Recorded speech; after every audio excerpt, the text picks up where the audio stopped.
about Raymond Coalition for Youth, and I was thinking about the word coalition. So I looked it up in the dictionary, and this is what I found.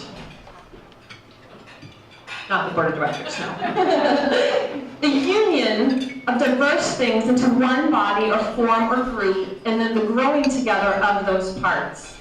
And then this part is what I love. A group of people who join together for a common cause. And I think this last couple of months, we have seen, just have to turn the news, right? And we have seen nothing but coalitions in the news. When you think about this, here's Hurricane Harvey. Think of all the people who have gathered together to support those who lost their homes in Hurricane Harvey. This is just this week, right? This is the wildfires in California. Coalitions are just coming together all over the place. And over the summer, there was a movie that came out that blew me away. Because it was the first time that I'd ever heard this story of this coalition. And the movie's The Dunkirk. I don't know if any of you saw it. If some of you get a chance to see Dunkirk, you haven't. It's really powerful. The reason what I saw in there is it happened in 1940.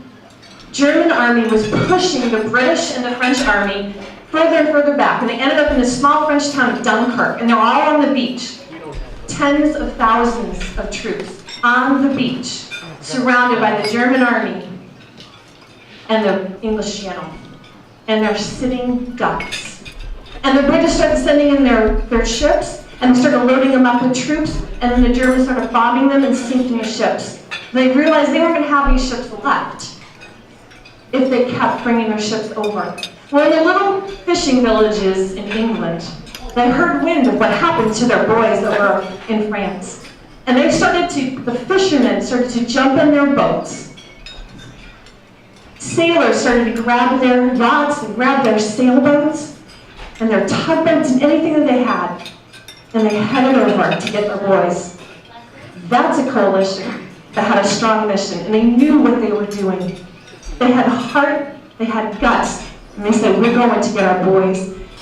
And you know what, I think coalitions, in all these cases, they really can rally around a cause that's in a crisis, right? And we do that as a coalition here in our town. We'll rally around a crisis. But the coalition for youth in Raymond has been doing this day in and day out for the last 15 years. Not just jumping on the latest crisis, but over and over and over time. And we've had those crisis stories. We've had the stories that say, here's a teen who's heading down the wrong path, and because of this group of people, because of a coalition of a community in Raymond that have encouraged them and supported them, they've turned back around. We have those stories. Do you know the stories that I love the most are the stories that we can't tell? They're the stories about the kids who are heading down the right path. And because of the encouragement of the coalition, they didn't stray. They kept on that right path. And that was me as a kid. Maybe that was some of you. Maybe you can picture yourself and you think, no, I was on that crisis road. But I wasn't. I was on the good path. I was this incredibly shy kid. I was so introverted. I liked to be behind the scenes. And I was a good student, and I was making good choices. But the town, my community, it still showed up for me, just like Dunkirk. My youth group leader in my church, she just encouraged me. She came alongside me. She was there for anything I needed to talk about. But she was the first one to say to me, I see leadership in you. I want you to start doing and running some activities for us, because I see leadership in you. And I was like, me? But then I had basketball. Now, I'm probably the most uncoordinated person you could ever meet. I don't know what I was thinking I was going to try for the basketball team, but I did. And I was going to get cut really quickly into practice. But the coach, instead of cutting me and just putting up a list of who made the team and who didn't make the team, she called me aside and she said to me, I see hard work in you, I see teamwork in you, I see that you're encouraging other people, and I see leadership in you. Because of that, I'm going to ask you to be the team manager. I'm going to ask you to keep stats and be encouragers of the team. And I was like, me? Then, I also had a boss. I worked at a fast food restaurant. Not the most glamorous job, but this boss noticed me back there on the fire and said to me, I see that you work hard. I see that you take your work seriously. And I see leadership in you. And I want to ask you if you'll help me to train the new people coming in. I was like, me? And then I was in Key Club, which is an organization that's supported by the Rotary in high schools. And the staff advisor to the Key Club came to me and said to me, I see leadership in you, and I think you should run for office in the Key Club. And I was like, me? Shortly after, I was president of the Key Club, and we decided we were going to have this car wash. We were going to raise money to go out and to support a local cause in the charity. And we were making our posters, and we were ready for our car wash, and we started brainstorming. We said, wouldn't it be cool if our local radio station would let us talk on the radio and tell people to come out to the car wash? And they'll never listen to us, we're just teens. But I went there, and I remember walking up from the parking lot to the door and thinking, they're never going to listen to me. This is crazy. But when I went in and I told them our story, they invited me in. They took me on a tour, and they said, this is awesome. We want to interview your whole club. This is so cool. We want the whole community to know.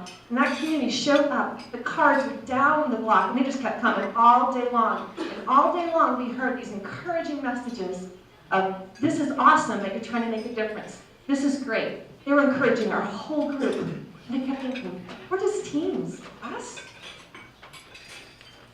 And then I had, my junior year, I had a social studies teacher came to me and said, all social studies teachers got together. And we were trying to pick somebody who we thought had leadership because the Rotary in town would like to pay scholarships to send you to a leadership conference, Girls Day. And I was like, me? See, I didn't know that this leadership was in me, but my community, they saw that in me. My community changed how I saw myself, and my community, they rewrote my story. And that's pretty powerful for a team to have. All that influencing, all those people carrying around them. And that's what we want to do here, because we're Raymond Coalition for Youth. We're not a club. And we're like, come join us. We're going to do some cool things. That's not what we're about. We're about building a community to help change the stories of our youth. We want to be the boats at Dunkirk, showing up for our teens when they're in crisis and when they're not. And I want to invite Celeste Clark to come up. She's our amazing executive director for the coalition, and she has been changing and rewriting stories since the coalition began 15 years ago. So would you help me to welcome her?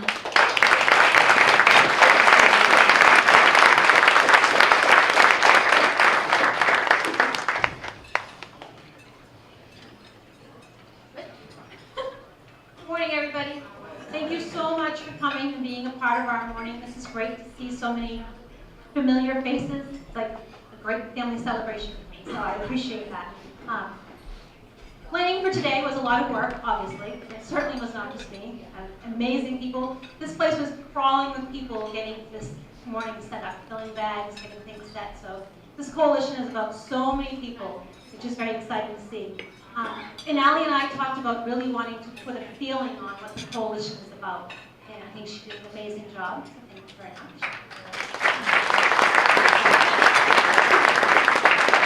Getting ready for today, my team knows I like to have everything in order, work really hard, and I started my PowerPoint a month ago. On my back porch in the sun, getting ready, it was beautiful. 2 weeks ago, I went in to set up, put a few more things in PowerPoint, and it was gone. Well, gone, it was 2 slides were left. I started to panic. I said, okay, Christine said, you have 2 weeks left. You have plenty of time. You can do this. The kids, I went to Youth Action. They're like, you can do it. I did. I redid the PowerPoint. Wednesday, I went in to put the finishing touches on the PowerPoint. And again, it was discombobulated. It was a mess, and it was down to 3 slides. I didn't panic. I took a deep breath. I walked outside, went in the sun, went and saw Kathy, who was a miracle worker, and somehow pulled it up on my machine. But it was still not in PowerPoint mode. I couldn't show it to you guys. It was kind of stuck someplace. So I started to panic again, and I went to see David Hall down the hallway. And he's like, what's wrong with you? Long and the short of it, we have PowerPoint today. That's a very good thing. But I was panicking, but I knew where to go for help. I knew to take a deep breath. I knew to walk outside in the sunshine. I knew to go to my people. Christine told me I had time. Kathy helped me. David helped me. That was something I want all of the kids in our community to have, to know where to go for somebody to help them if they need something, if they need to rely on something. So that's what the coalition is about. With that, we're celebrating 15 years this year. That's a very exciting thing. That's a great accomplishment. Thank you to all of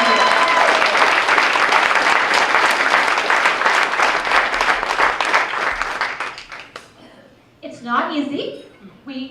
Christine and I have spoken in Washington, D.C. this year and Atlanta, Georgia about the work that our coalition does, that we do together in our community. People can wish to have this in their community, which why wouldn't they? It's pretty awesome. But it's a lot of hard work. It's not easy, and everybody in this room contributes in some way to the coalition. It's not just Christine and I. It's not just Kathy and Pam and the team, which I have an amazing team who are just the greatest, and I love them. But everyone on that circle is who the coalition is. It's our partners, it's the media, it's RCTV is taping this event for us again. Pretty cool story about RCTV. They taped an event for us, our heroin forum that we did this spring. And I was recently at an event that the Mosiers were at, and they had spoken about prescription drug awareness at one of our events.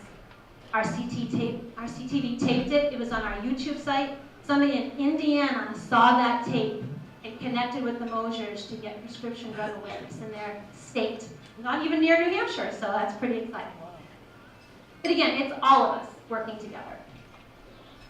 Inside your goodie bags, pretty exciting, huh? There's lots of good things in there. Candy, there's a mug in there. You can put your favorite beverage in there later. Sit down and read a great book with lots of information in there. This is our annual report, and this highlights the work of the coalition. The amazing things that happen day in and day out, kids that are involved. It was fun. It was a lot of work, but again, it was a lot of fun to reflect upon so much good things that happen in our community. I want to highlight our business partners for supporting today. The Road Foundation, who is our legacy sponsor. Where is Dr. Sherman-Horn? Who's your name? We are very grateful to have them as a supporter. John brings in his students into the high school several times a year to talk to them about drug prevention, sharing their real life stories. He's with us for Project Safeguard. We're very lucky to have the Road, not just financially, but as a partner who's actually in the trenches with us doing the work, so thank you. So what does the coalition do? Our first goal is to increase community collaboration, and I just wanted to show you a few quick examples of that on this very messy, crazy looking map. If you think of all the dots, but I didn't have enough colors to represent all the different organizations. If you think of the dots as the organization, and the coalition is bringing them together. So New Futures is at the top. I don't know where. I'm going to touch that button again. New Futures, which several people from New Futures are here with us today. We had a coalition meeting 6 or 7 months ago, and we were talking about how amazing it would be to be able to bring Dr. Kevin Sabet in, who's our speaker today. And New Futures said they wanted to do some work with Kevin also. So we started a conversation, and now today, here we are. We have Kevin as our guest speaker, which we're very excited about, and we're actually doing a luncheon co-sponsored with New Futures this afternoon. So something that seemed like we couldn't obtain it, we worked together and we got it. Next Saturday, the 28th, is the DEA Take Back. Go home, clean out your medicine cabinets and wherever you keep all of your old expired medicine, and come to the Raymond Police Department, where Chief has agreed to give tours of the police station, let kids crawl through his cruisers, take pictures with police officers, and then we're going to raffle off a few prizes donated by Walmart. We're working with the schools because it's Red Ribbon Week. They're doing a whole education piece on medication safety, sending notices home to parents to encourage them to keep their kids safe. So it's all about connecting those dots and keeping things moving and happening, which is exciting. At the coalition meeting, Read New Hampshire comes there, and our middle school health teacher, Miss Pebbler, comes there.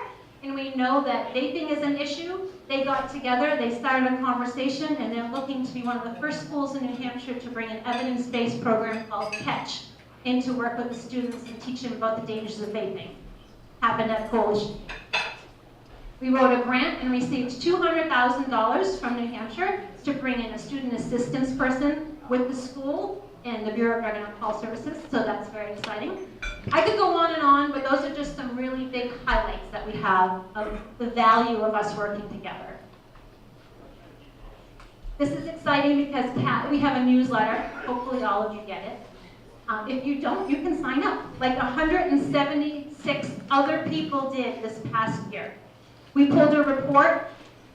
All the green states is where our newsletter has been in the past year. That's 1 year our newsletter has been open up in all those places. I have to say it. we were doing the report, and one of our newsletters was opened up by 212 people in California. So we might be little Raymond, New Hampshire, and the Raymond Coalition for Youth, but our efforts spread far beyond Raymond. Actually, they spread across the world, which is pretty exciting. All those other places in green, Canada, Spain, Germany, they all received our newsletter as well. And I mentioned Facebook and the reach with the Mosers and spreading medication awareness. 253,886 reaches with our Facebook account. So we're out there, we're spreading awareness, and we're spreading information. So, why is the work that we do important? We always need to start with data and make sure that we're doing effective programming. As Ali said, we don't just, oh, that sounds like a good idea, we'll go and do that. There are lots of great ideas, but we want to make sure that they're effective ideas. So when we put something in place, we look at our data. I've shared all of this with many of you in many different ways about where we were back in 2007. 2015 is the red column. We had made significant progress with cigarettes, alcohol, and marijuana from when we started in 2007. And e-cigarettes, prescription drugs, and heroin arrived. Nobody was really talking about them or doing anything about them, so we knew that was a focus that we needed to put more effort in.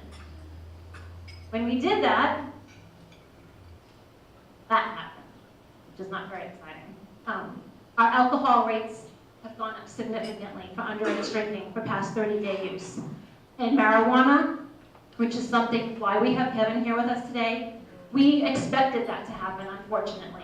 You pick up a newspaper, you turn on the TV, you go on the computer, marijuana saturation is everywhere. To quote one of our young people, it's everywhere. Which is a very scary thing that one of our young people recognizes the fact that they live in a world that everywhere they turn, they hear or see something to do with marijuana.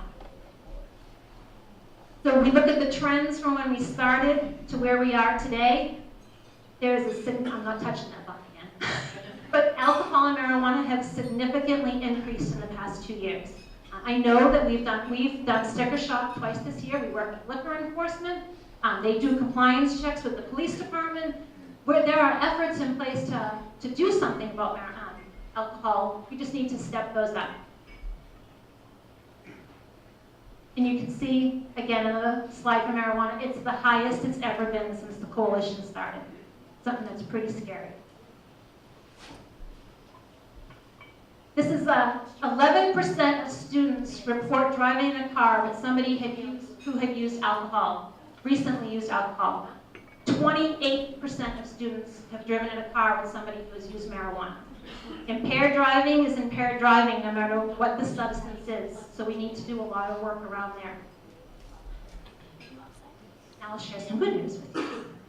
We formed a heroin drug task force to address the previous slide where we said we knew what we had to work on, with two goals: to reduce stigma and increase support and resources in our community.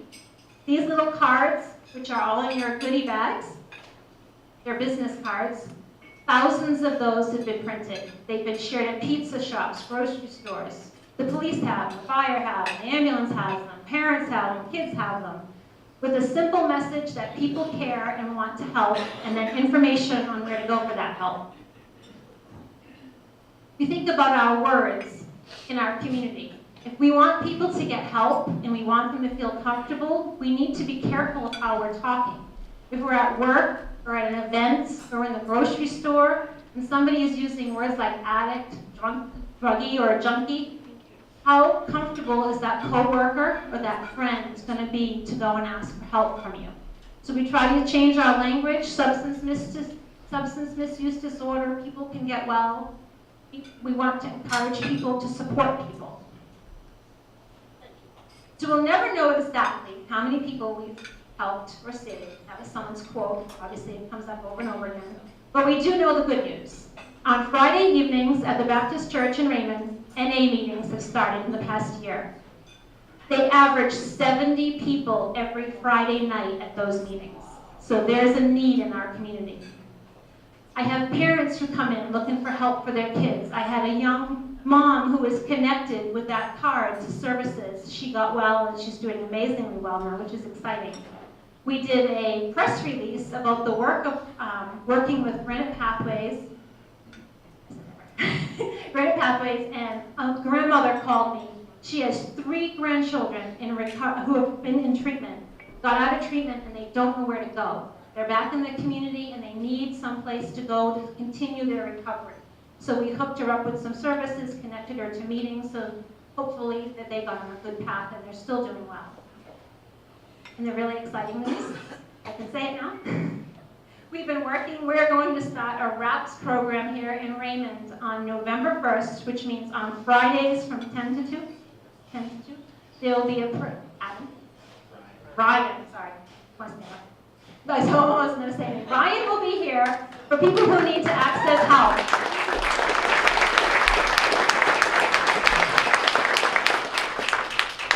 Thank you. A face-to-face person. So we have a phone number people can call. Now we have a face-to-face person. If somebody needs to go and see somebody on Fridays, they have a place to go. So that's very exciting. We're very much looking forward to that. So as our heroin task force, obviously it's not the only resource in the community, but are we making a difference? In 2016, we lost 9 people in Raymond to drug overdoses. In 2017, 4. 4 is still too many, but it's 5 less than it was last year. So that's a good thing. And if we go back to our youth risk behavior survey from the high school, we've dropped significantly in prescription drug misuse. This is youth who have reported using prescription drugs to get high, or unintentionally, for what they were prescribed for. And heroin use dropped from 6 to 2. Still too high, but much better than it was. We work, since we started, with the Peter Benson book, Parent, Teacher, Mentor, and Friend, encouraging adults that everybody can make a difference in the life of a young person. It doesn't take a lot of work. Allie mentioned a few great things. Talk to young people, ask them how they're doing. Christine and I saw Dr. Eric Vance, for anybody who knows him, and he gave a great presentation. Bringing kids to be resilient youth doesn't take a lot of work. They need a few love. One person would help. A few people who love them in their life would be very important. A sense of belonging to a community, a team, their school, structure, routines, a bedtime, a curfew. They like their rules to be enforced if there are rules in place. Being a part of the solution, their words, listening to them. We have amazing young people in the room who are part of the coalition, who are very involved in all of the work that we do. And there's an amazing video at the end that you're going to see. And faith, something a lot of people don't know. Doesn't matter what your faith is, but have faith in something. New Hampshire is the least religious state in the United States. We're #1 for drug use. We're the last for that. So I think we should try to find a medium somewhere, maybe. This is from Communities That Care, and the developmental strategy. If we have a young person and they have an adult who gives them opportunities, skills, and then recognizes them for the things that they're doing, that young person is going to bond to that adult. We're going up here. If that adult lives a healthy lifestyle and engages in healthy activities, that young person is going to do that. If we break that cycle somewhere in the middle and that adult does all those things, but then talks about going out drinking, glamorizes their bad behavior, that young person is going to think it's okay to do those things. So being aware of how we interact with young people and the messages we're sending them is just as important as the time that we put in volunteering and trying to mentor them. We had to include 2 of our girls who have graduated, and the coalition will always be Jocelyn's home away from home. We love Jocelyn, we miss her very much. But she's off of college and she's doing really good. And she asked us to plan Project Safeguard, which is going to be on January 5th, around her schedule coming home from school because she wants to teach a couple of classes for us. We support parents just as much as we support young people. We have a My Choice Diversion Program, which they end up there for the wrong reasons, because their young person got in trouble with drugs or alcohol, but they leave feeling supported, grateful for the program. We're in the middle of a program right now, and I think it's more of a parent support group than anything else. They have no place to go, no one's talked to them about these things. They feel alone. We do a lot of great things in the coalition. We are grant funded and donation funded. In your bag is a little invitation. Our 5th annual gala is on March 24th, 2018. And on the back, not my words, other people from the community, all the reasons the coalition is important for us to continue to support. And I'll leave you with this. It's all about our young people. They are amazing. You're going to hear from them at the end. Gracie's quote, "We could be saving lives for generations to come," the work that we're doing here today. And I just want to thank all of you for coming this morning and being a part of that great work. Thank you.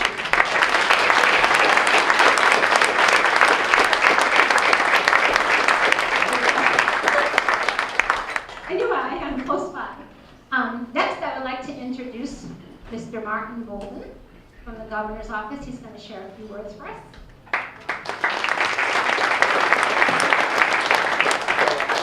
So I'm not really sure who Martin Golden is. Most people know me as Marty.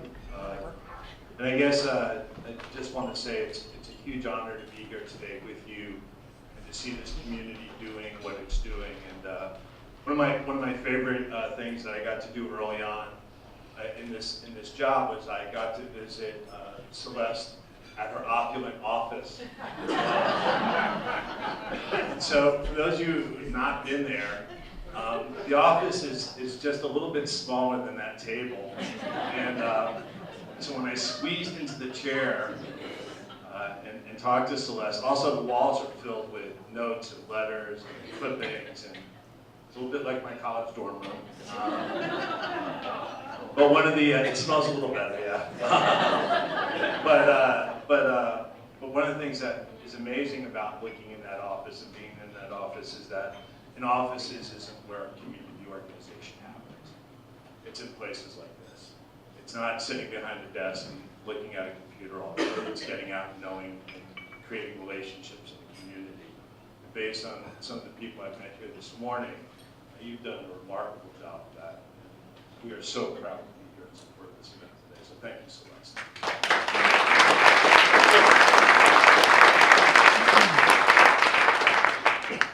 And if you've not had the honor of hearing Dr. Sabet speak before, strap in. It's going to be a heck of a ride here in a little bit. So very, very pleased that you're here today. Definitely help us. We need you deeply. And with that, I'd like to read some comments from Governor Sununu. And the letter says, "Dear Celeste, thank you for all the work you and your partners do to support prevention services locally and the example you set for other communities across the state. Your work here today demonstrates what is possible when we work together with our partners to protect the most vulnerable among us from the ravages of alcohol and drug misuse. I'm proud of your efforts and proud to partner with you and the co-sponsors of the 5th Annual Prevention Summit. While it is certainly true that we will never regret the effort we put into helping young people in our community avoid substance misuse, let us not forget that our prevention efforts are meaningful to many stakeholders and many other stakeholders in the community as well. Prevention practitioners have significant reach and meaningful impact in every corner of the state. Each time we gather to share our professional and practice experience, every time we reach out to provide accurate and meaningful information with our friends, families, and neighbors, we are engaged in building resiliency and providing alternatives to the maladaptive behaviors that lie at the foundation of the public health crisis that is substance misuse in America. I'm proud of your efforts here today, and I'm proud of the partnerships we've forged with you and other community partners across New Hampshire. As we gather today to improve our skills and recognize our accomplishments, let's also pause to remember that never before has the need for our services been so apparent.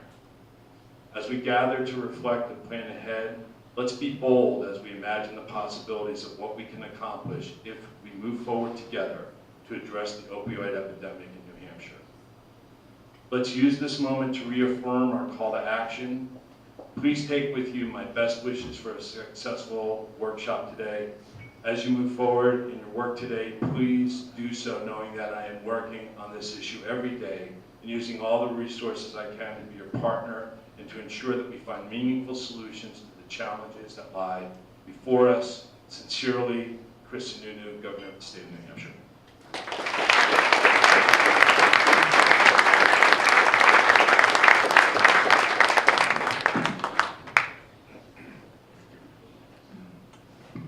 Thank you very much, Marty. It was informal.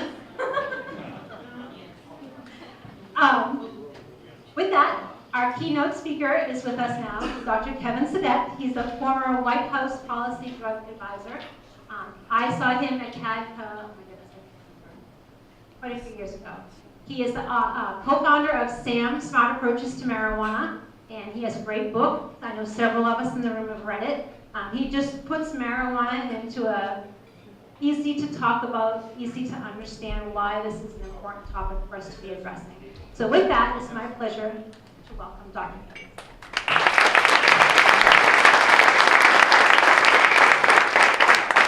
I didn't want to let Celeste anywhere near my PowerPoint. I'm going to start it myself right here.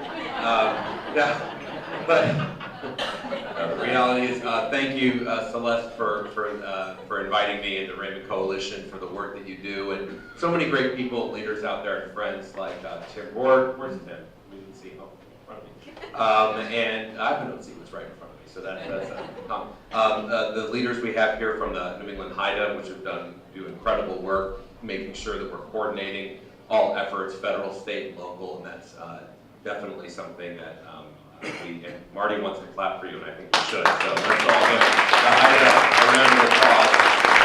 And for the incredible leadership of Governor Sununu on this issue, and Marty, as we know, as being a top advisor to the governor, just spending so much time on this issue when there are so many other issues out there is something that definitely does not go unnoticed. And really the entire, I think, political leadership of this state, no matter what party, has shown leadership on this issue, and I'm very grateful for that.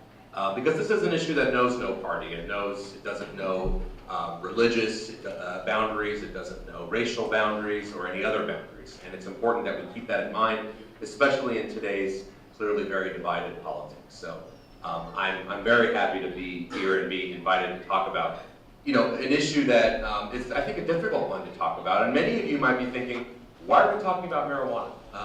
We have hundreds and hundreds of deaths in the state, tens of thousands in the country on this issue of opiates and the various opiates that are out there. What does marijuana have to do with it? Isn't it just kind of the little joint here and there, a little weed? It's never killed anybody. I'm sure. How many of you have heard that? It's never killed anybody.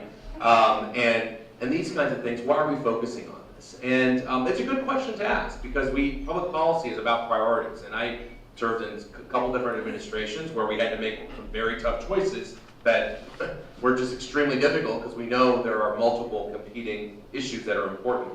But the reality is, folks, and this is sort of go off script a little bit, and then I'll get into my slide presentation.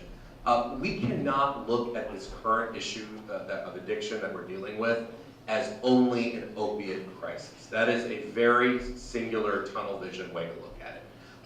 This issue of dying, of death, and remember, for every death that you have in this state, you have about 15 other people that maybe their heart hasn't stopped, but in many ways their life has, and they're trying to get their life back together. So let's remember, it's not only death that we're sort of concerned about. We are obviously concerned about it, but we're also just concerned about people's livelihood and their ability to live in full recovery, which means being an active and productive member of society. And the reality is, for those folks, this is not something, and the numbers you hear, this isn't about people who wake up, when they're 15 and they've never used drugs before and decide to use an opiate or decide to use heroin and then die. This isn't about that. This isn't about a 50-year-old who wakes up and says, today is the day I'm going to use heroin. I've never used other drugs before. The reality, folks, is this is a lifelong struggle and issue that never, or I repeat, almost never, put it that way, starts with the drug that is the last drug that that person takes if they do die or they enter a very dark, deep place.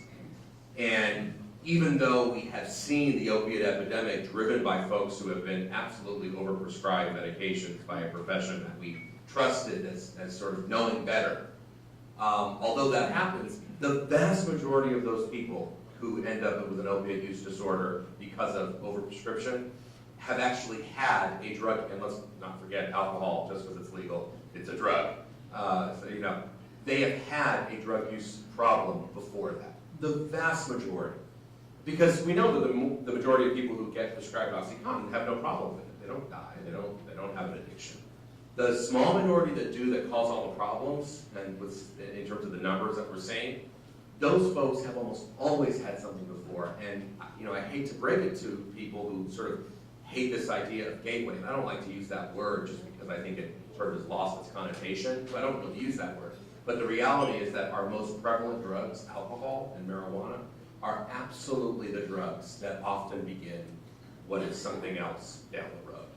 And we know the majority of people who drink or use marijuana will not go on to use other drugs. Let's be very clear. I'm not saying that everybody who drinks or tries marijuana, you know, their life is ruined in 20 years. No, actually most people don't really like marijuana. They try it, they don't really like it, they stop it. It is a phase. But for those folks that it is not a phase, this is then beginning something that ends in the tragedy that we're seeing, the tragedy that has made the headlines.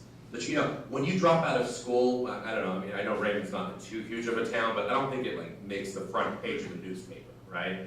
But when you die, when someone dies, and death numbers do. So we hear about the end, which is important to focus on, but we can't forget about all the other things that happened before then that often lead down to this path. And that's what to remember with regards to marijuana. I think the other thing to remember is that people's conceptions of marijuana are almost always totally outdated and wrong. They're based on their own experience 20 years ago.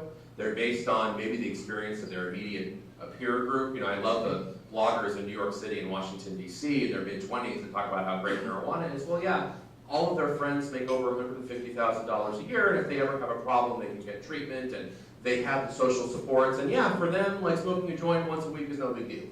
But that's not, and that's what gets reflected often in the media, but that's not often the reality for a large group of people that are now being exposed to what I call, you know, super strength THC in various products, whether they be candies, cookies, shatter, which is the 99% potent waxes that are out there. This is so different than what my generation in college, certainly my parents' generation, was ever exposed to. And sadly, this issue becomes a culture war issue. It becomes about other things, whether it's the war on drugs, or whether it's, you know, maybe we should focus on opiates, or whether it's, you know, maybe it's medicine. And it gets confused and wrapped up into all these other issues, and we can never have a sort of rational discussion about, well, no, what is THC?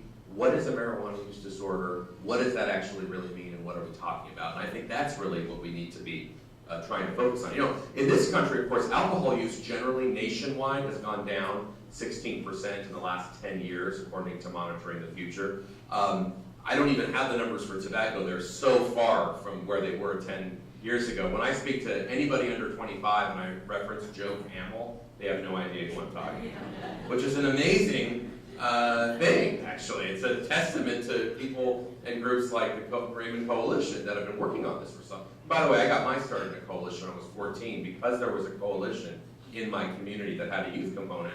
That's how I got started. I never thought, you know, only 5 years ago now I'd be standing here. But that I would be standing and talking about this a little more than 5 years later. But you know, it totally changed the trajectory of my life as I was talking, not just folks at the table. So that is a huge aspect. And I'm so glad there are youth involved.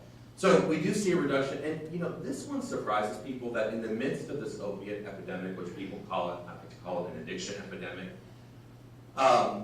we've actually seen a reduction in youth opiate use, youth cocaine use, youth methamphetamine use. Every drug except marijuana has gone down, according to Monitoring the Future, among high school seniors by more than 20% in the last 10 years. And that's very different than the headlines we're seeing, which are true headlines about the deaths and the overdoses that are happening. But if we really want to think about how do we prevent those overdoses down the road in the next 10 years, we cannot ignore the fact that right now, the only drug going up among, really we're talking 16, 17 and up. There's been kind of a stabilization of very young kids, which is great.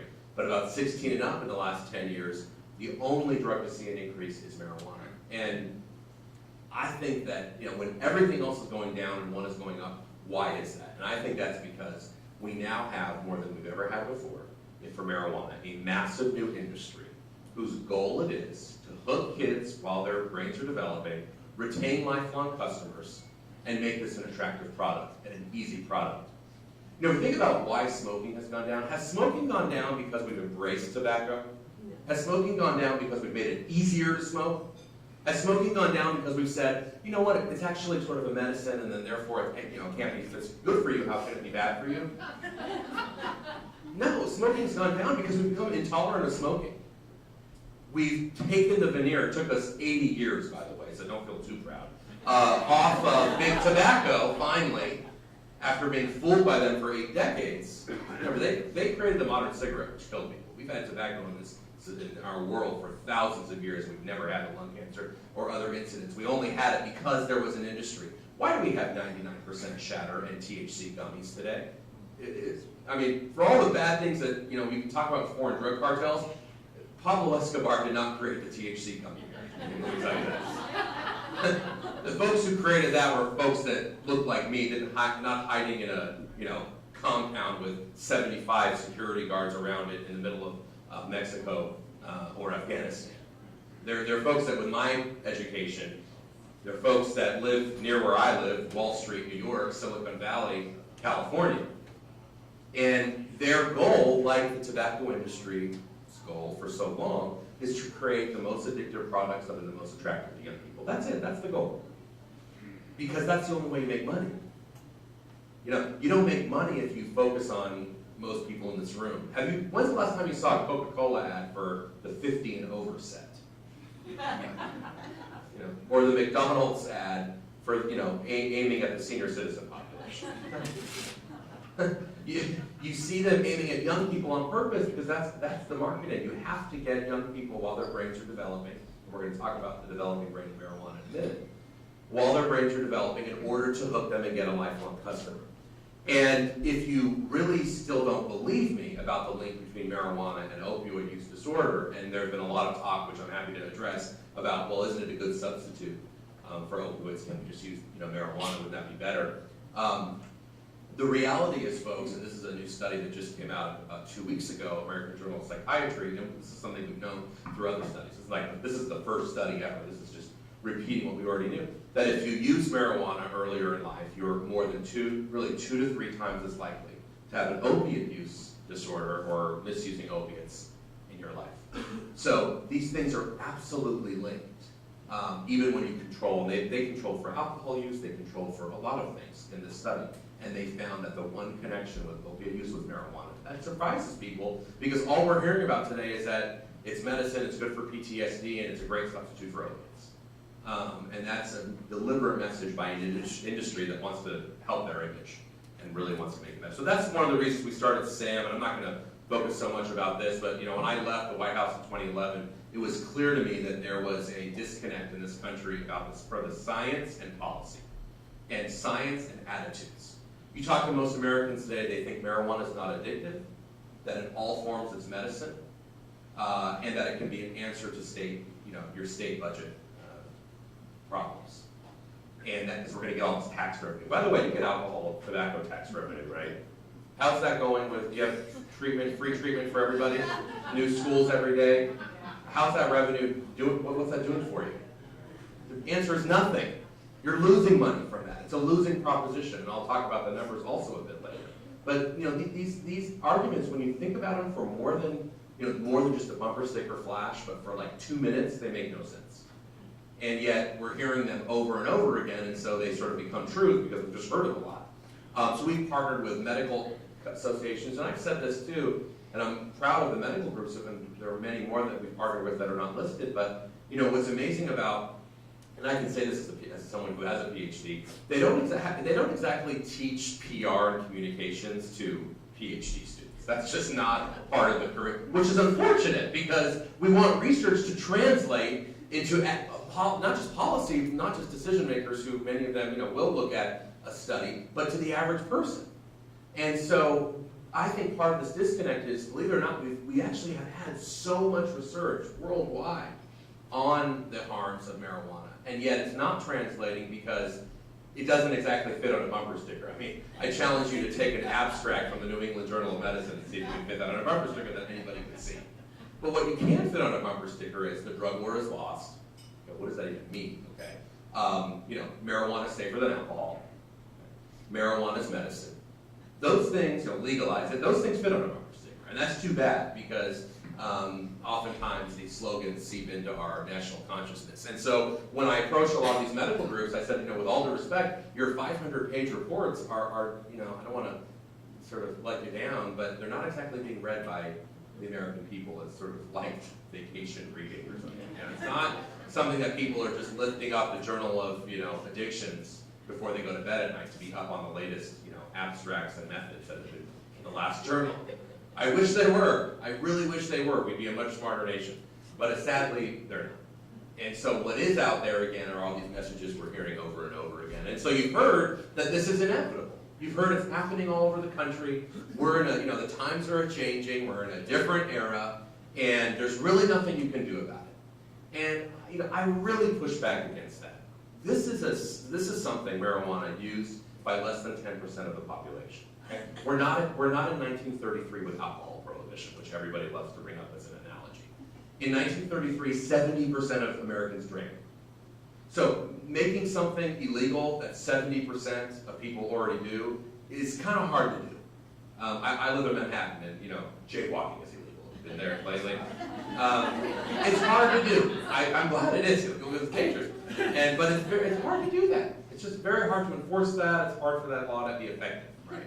When so many people are just doing it, and if you want, now maybe if you keep it and want to wait 1,000 years for attitudes to change, if you have a 1,000-year time horizon, some of these big things can sometimes change, but that's not usually the time horizon that we're looking at. We want to see immediate results. Less than 10% of Americans use marijuana, but the majority of them have now believed that this is inevitable and this is a great thing that we're doing. And I think that support is very soft.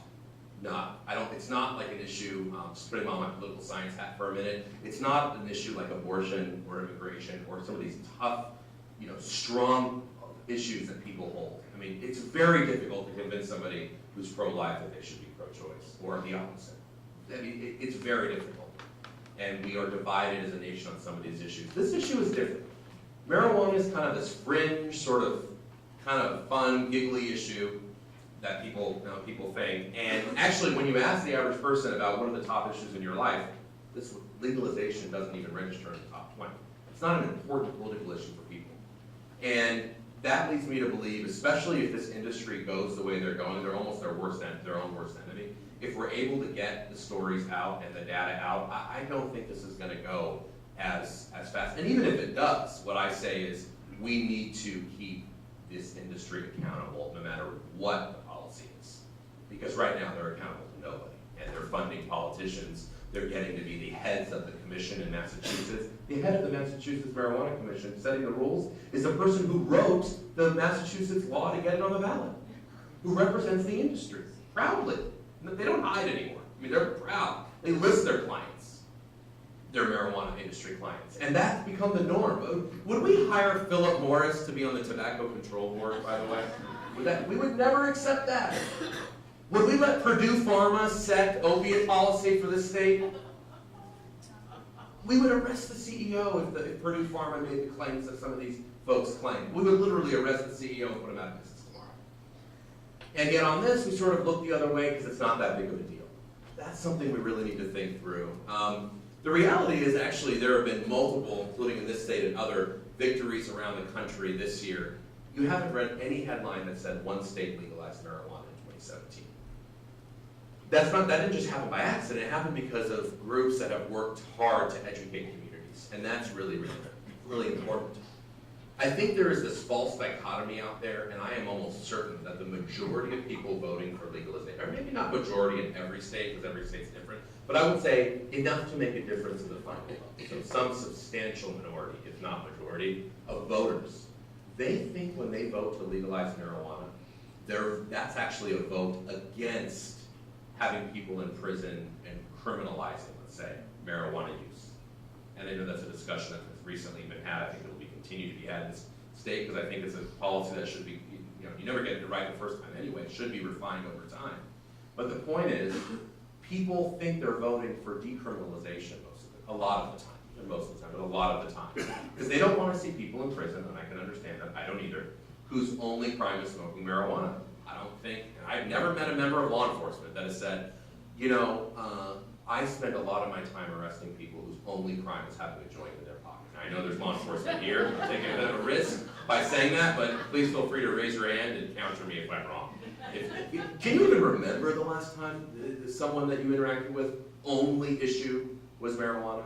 No, it's a warrant that's out, you pull them over and you smell marijuana and that arrest happened. It's the registration that expired and they were driving recklessly, you pulled them over, smelled marijuana, and then that happened. It's often accompanied with so many other things. So this isn't really a revolutionary thing for most law enforcement anyway, as long as it's done, I think, in a responsible way. Never heard law enforcement say, no, we want to be spending time arresting and imprisoning marijuana users. No, but the average American thinks that's what, I'm looking at law enforcement, they think that's what you're doing. I mean, it's crazy when you look at the stats. And I've looked at them. Who's in prison, who's getting arrested, what drug. Do you know what drugs, the number one drug responsible for arrests today? Any guesses? But a very learned crowd. Whenever I come to New Hampshire, I can't fool you guys ever. It's like, always get the right answer. It's true. Yeah, it's alcohol. Wait, alcohol's legal. Oh, you must mean the violence. And boy, alcohol's such a violent drug. No, I don't mean the violent related crimes. Actually, violent crimes related to alcohol is a separate, I'm not even talking about that. I'm talking about non-violent, regulatory issues. Drinking in public, drinking and driving, selling to minors, expired licenses and things regarding alcohol regulation. Those arrests account for more arrests than all illegal drugs combined, way more than any arrest for heroin or opiates. Why? Because it's normalized. It's used a lot more. It's in our society a lot more. We still have criminal justice costs. As a result, in fact, we have more with our legal drugs, especially if they're intoxicating like alcohol and marijuana. Tobacco, you don't have the arrest for tobacco because tobacco doesn't cause car crashes. Tobacco doesn't cause impairment, right? It's a difference. You can't arrest somebody for having lung cancer. So there's a difference there. The issue is, this is a false dichotomy. We're not choosing between throwing people in prison and a war on drugs or legalization. Yet that's, I think, what a lot of voters think we're choosing. They are voting against putting people in prison for pot when they click yes. And the reality is that's not the choice by any means. What they're really voting for, and I don't think many of them know this, is an industry to sell things like the 99% waxes, the THC candies, the special interest lobbying groups. I just flew from Denver yesterday. They're doing a story, actually, if you watch, I think best news magazine show on TV is something called CBS Sunday Morning. They're doing a show, we have some fans here, great. Well, when they called us to sort of be in the story, it was all about, we're talking about the 5th year anniversary, Kevin, of Colorado passing legalization, how great everything is. They're getting money and all these things. And I said, well, are you talking to people who work in the homeless sector? Are you talking to visitdenver.com, the tourism site that now says they can't even attract, and I'm going to show some slides on it, conventions, because the number one complaint from visitors is public marijuana smoke, and by the way, marijuana intoxication that actually does lead to violence. Are you talking about the fact that we have 300% more kids going to the emergency room because of a THC edible that they see on a table that's shaped like a chocolate bar and they don't know that it has THC in it?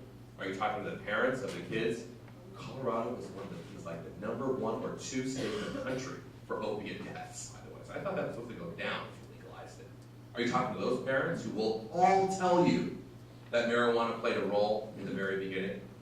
Well, no. Are you talking to the people who have been killed by high drivers? And Colorado now almost leads the nation in drug-related car crashes.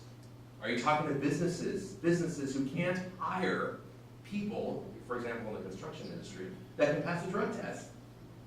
So they sort of, and they, to their credit, and they are very thorough, so why I like them, they said, please come out here tomorrow, we need to talk about this, this is important. So I don't know what it's gonna be like, I'm always scared to see how this is gonna be portrayed, but if you're a fan of the show, it's gonna be on next Sunday, October 29th. And it is the 5th anniversary coming up, which is, this makes it even more relevant here as we're talking about this.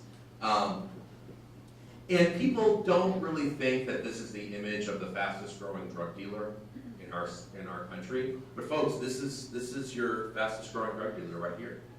You know, these kinds of guys that are very well educated, they have their Ivy League MBAs, they have their billion-dollar business plans, and it's about money for them. They want their goal, and they said this even to the Wall Street Journal, you can look it up in 2014, their goal is to become the Philip Morris of pop. Again, they're not even, like, there's no shame anymore, period, but especially in this industry.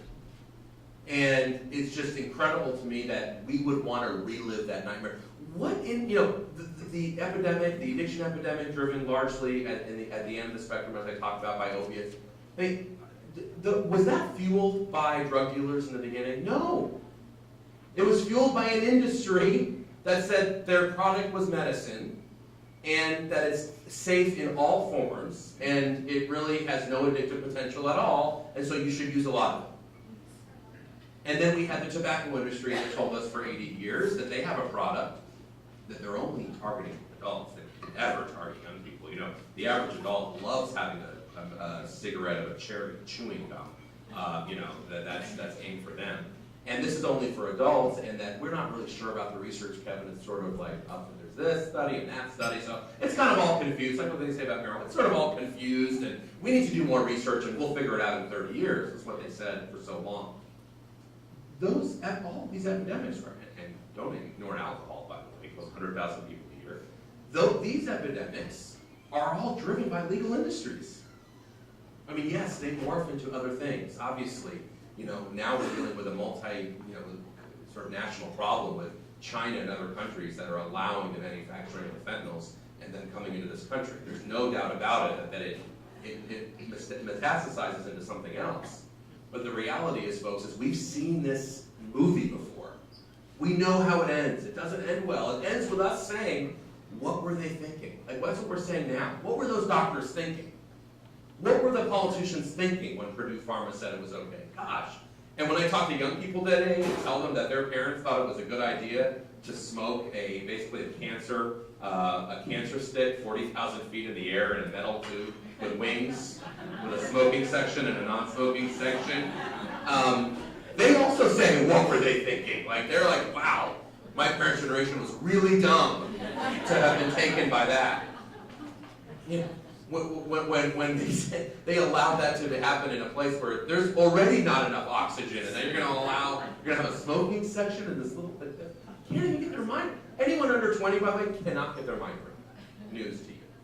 It was news to me because I grew up thinking, you know, when I was little, that was sort of normal.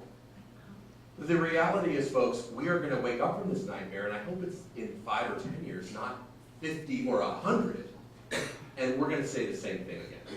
You know, THC candies, 99% waxes, we don't even know what that does to the brain, because all our research is on 10% THC or lower.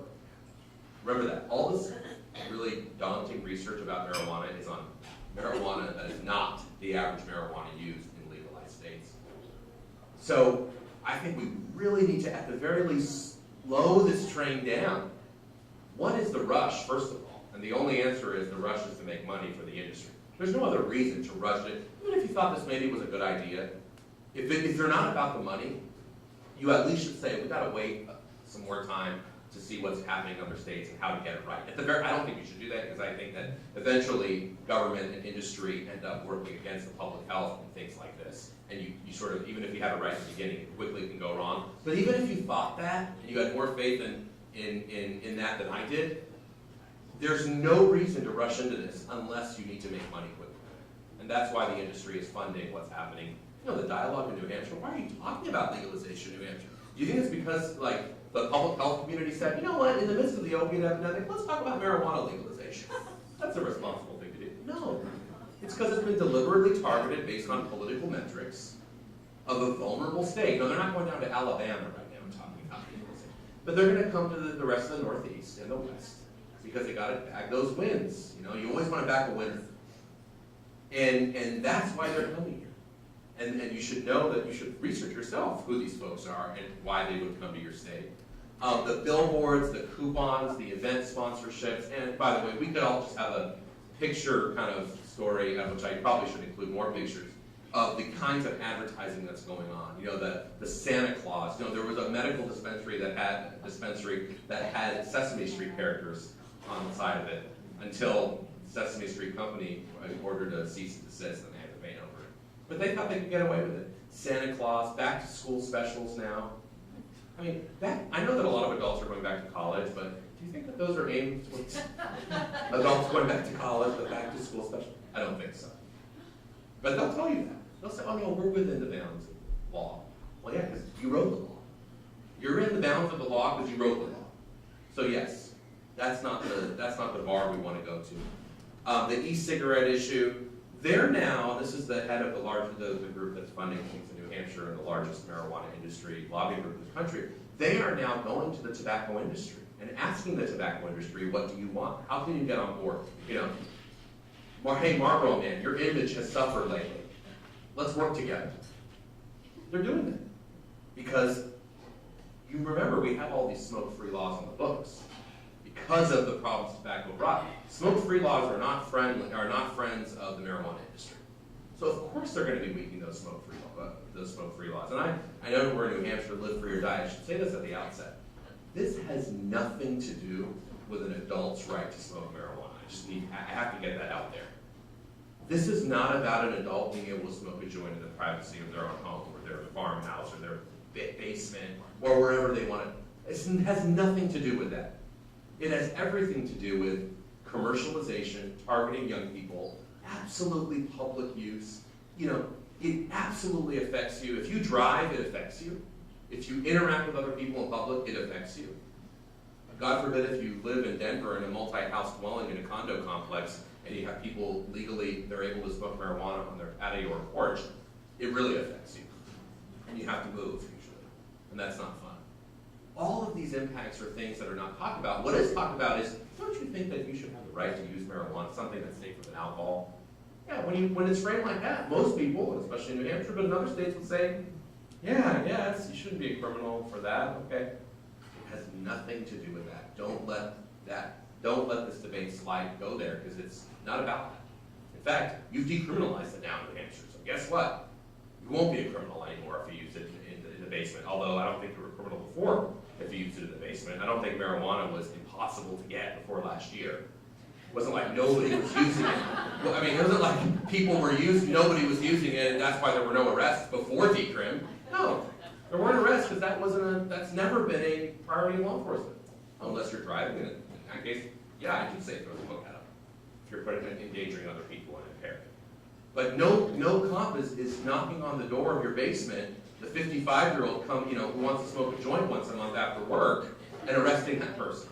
Again, please correct me if I'm wrong, because I don't live here, but I don't think that's happening. The other thing that folks do, they squeeze together, and this is what I just was really getting at, the different issues: decriminalization, legalization, and medical.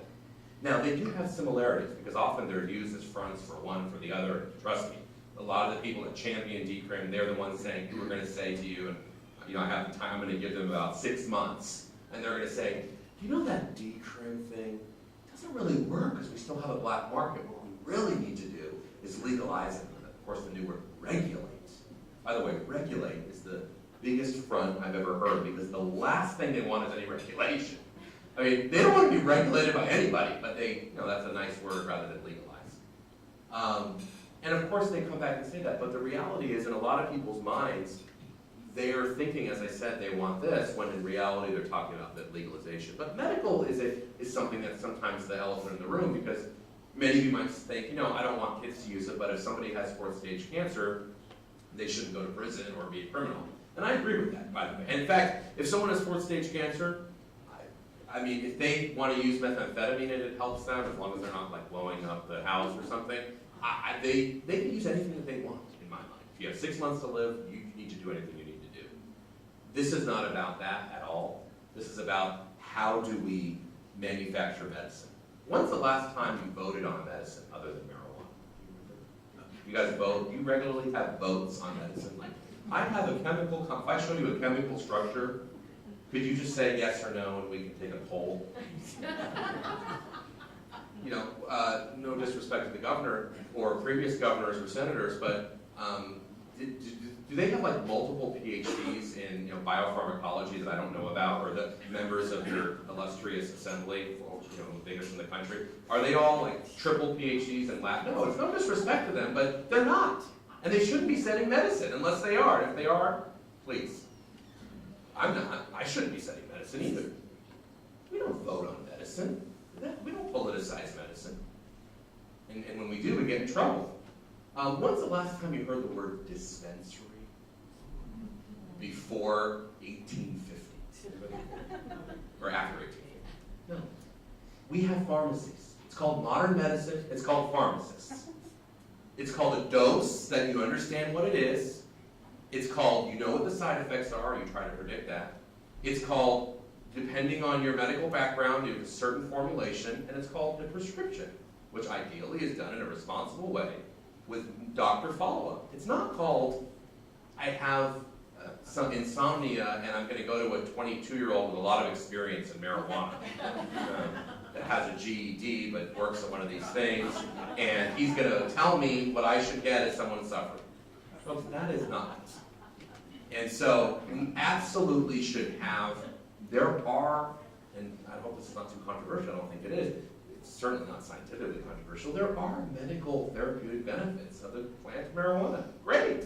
There's therapeutic benefits of the coca plant. God knows there are therapeutic benefits of the opiates. I mean, I hate to break it to you, most people who use opiates today, it saves their life, it doesn't kill them. That's kind of, it's the group that kills them that we're obviously very concerned with. But if we didn't have the class of opiates, we'd be in a lot of suffering. I mean, if we didn't have morphine, we wouldn't even have some modern surgeries that were able to be done because we had morphine as the best hospital-based pain management. So the issue is we should develop medicines if they prove to be helpful. There are already marijuana-based pills available for people, but it's called dronabinol. There are many others, by the way, that have already been approved, that are being approved. That's great. I mean, again, law enforcement, please raise your hand if you would be against FDA-approved marijuana-based medications prescribed by competent doctors in a pharmacy. I've never heard any opposition. And I don't think I ever will. That's proper medicine. And we can argue about we should do more research. We should. Absolutely we should. But we should not pretend that a joint is medicine. We don't smoke any medicine. We don't vote on any medicine. We also don't have medicines that are different depending on the weather or where they're grown. When you think about it, if marijuana is a joint, you'd have to ask somebody, when was that grown? Where was that? I mean, when you get aspirin, like let's say you're on, you're on vacation in California. If you go get Advil from CVS, do you ask them where the Advil was grown? Like how they manufactured it? Which plant? What was the weather like? Are there molds? No. It's called batch-to-batch consistency. The Advil you get there is the same that you get in Manchester. It's the same that you get anywhere. That's good. We need that.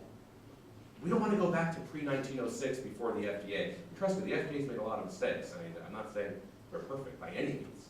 But do you want to live in 1905 before we had any kind of safety mechanism? No, of course not. So why we're voting on something I still don't get. I get that the trains left the station in many states, including this one on that.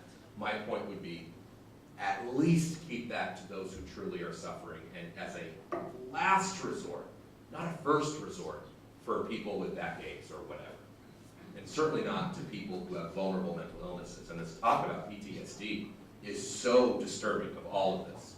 Because in the short term, yes, when you have anxiety, this takes the edge off. Absolutely, for a lot of people it does. When you have nightmares, you forget about them when you're high. Absolutely. But unless we want to consign veterans and those with anxiety to be high their entire life 24/7, this is a problem. This is a big problem, because in the long term, it catches up with you. When you look at the incidence of schizophrenia and bipolar disorder and long-term depression and anxiety with marijuana, and this is hard to think, it's sort of like counterintuitive. What might help somebody, they say it helps them. In the short term, in the long term, it's doing great damage. And it's one thing if you have fourth stage lung cancer, not lung cancer, fourth stage breast cancer, and you're like, I'm gonna inhale marijuana. I know it's terrible for my lungs, but you know what? It just kind of reduces the nausea from my chemo medication, and doc says I have 8 months to live, and this is fine. That's one thing. It's another thing for somebody that has like a mental illness, like a PTSD or something, someone vulnerable, that they're using marijuana and then in the long term it's going to catch up with them. And I'm very worried about that. Because yes, you're going to have vets who stand up and say, this helps me. Because it probably does in the short term. They don't have the nightmares of war when they're high. And God bless them, they served and put their life on the line for this country. I don't want them to have the nightmares of war. But if we really care about them, we have to do better. And that's really this whole debate, guys. Can we do better than a drug that basically drops you out of life? It may not kill you and stop your heart in that way that opiates do. But we gotta do better than THC or marijuana, especially if that person in the long term, for people that we really care about. And you know, we have there are, like I said, medications.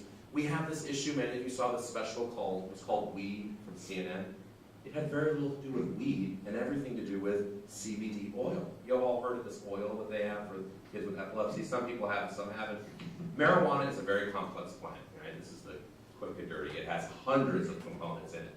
One of those components is called THC. That's what acts on the brain, which we're going to talk about. But there are other components like CBD, cannabidiol it's called, that acts on the brain and body differently. In other words, it does not get you high, and we don't think it's addictive, although we're only learning about it now. So, ask me in 60 years about it, but from what we know now so far, it's not like THC, it doesn't get you high. Some people have reported it helps their kids that have epilepsy or sort of these kind of neurological disorders. But what happens in the media is you have something called weed. When someone says weed, do you think of cannabidiol? Do you think of oils? No, you think of weed. You think of marijuana that gets you high. And so these things get all mixed up again. And anyway, there are multiple syndromes and spasms and things like that this could help, and that's great.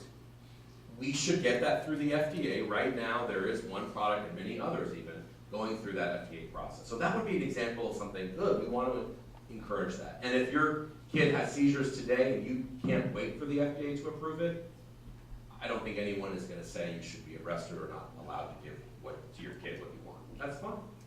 That is very different than quote-unquote weed, and very different than what THC is doing and focusing on the brain. And THC, now let's talk about that, affects multiple regions of the brain. And when your brain, I like to call the under 30 brain a brain that's under construction. Because that's what it is. Your brain is forming what its likes and its dislikes. It's a great thing, actually. It allows you to learn language when you're 5 years old in a matter of a week. Can anybody learn a language in a matter of a week now? No, you can't learn in a matter of a year. Rosetta Stone or not. It's very hard when you're older. Your brain is developed. Teaching a 50-year-old to swim for the first time versus a 5-year-old, it's very different. And that's because that brain is under construction. It's like when your house is under construction, that's when you pick the tile and backsplash. So if you do it when it's all done, well, it's gonna be difficult to do that. But while the ground is fresh and you're ready to do it, that's when you choose it and you're able to choose what you want to do, and it's under construction at that time. What else happens though? What if a hurricane or an earthquake happens when it's under construction? It can really do damage to that house. And the same thing is with the brain. The brain is what I call, and I heard from my mentor, Bob Dupont, the founding director of NIDA in 1975, what he calls the selfish brain. That's a perfect way to describe your brain. It is extremely selfish. It's why, if you have a use disorder, you steal from your parents. Why would you steal from your parents? Well, if your brain is messed up in that way, you do those things. You lie. You don't go to work. You do neglect your children. You neglect your life. And that's what happens when the brain gets hijacked by any of these substances, by the way. They're all sort of doing, by the way, the same thing to the brain, different substances in different magnitudes, of course. But it's that same mechanism. And for THC affects multiple parts: coordination, vision, sensation, movement, judgment, and then this is really the addiction center of the brain right here: memory and reward. And that's what addiction is. It's memory and reward working together. It's me saying, I really want that blueberry muffin that's up, because I know I like blueberry muffins. And then I remember that I like that blueberry muffin, so I want to have it. The rest of me is saying, don't touch the blueberry muffin. And in many ways, addiction is like that. You sort of know you really shouldn't be doing this. You know in your heart what you should or should not be doing. But your brain is selfish and it takes over and it says, remember you did it last time, how good it felt? Do it again, you'll feel that good again. And of course, and then we get into tolerance, and then you don't even feel good again, and you're just doing it because the brain wants all the pleasure. You don't even feel the pleasure at some point, right? That's the whole issue of late-stage addiction. And THC absolutely acts on all those parts of the brain. So anyone that I had someone the other day say, maybe you heard this last time, it was a kid that said, Kevin, marijuana is not addictive. And I said, well, how do you know that? He said, well, I read it on Wikipedia. And I said, okay, well, beyond Wikipedia, do you have any other sources? He said, yeah, myself. I use it every day, and I can tell you it's not addictive. Doesn't work that way, folks. And this is a drug of all of addiction is denial. I mean, that's just a denial. It's the hallmark. Denial of family, of self, of everybody, society. It's just denial, denial, denial. This one is especially like that.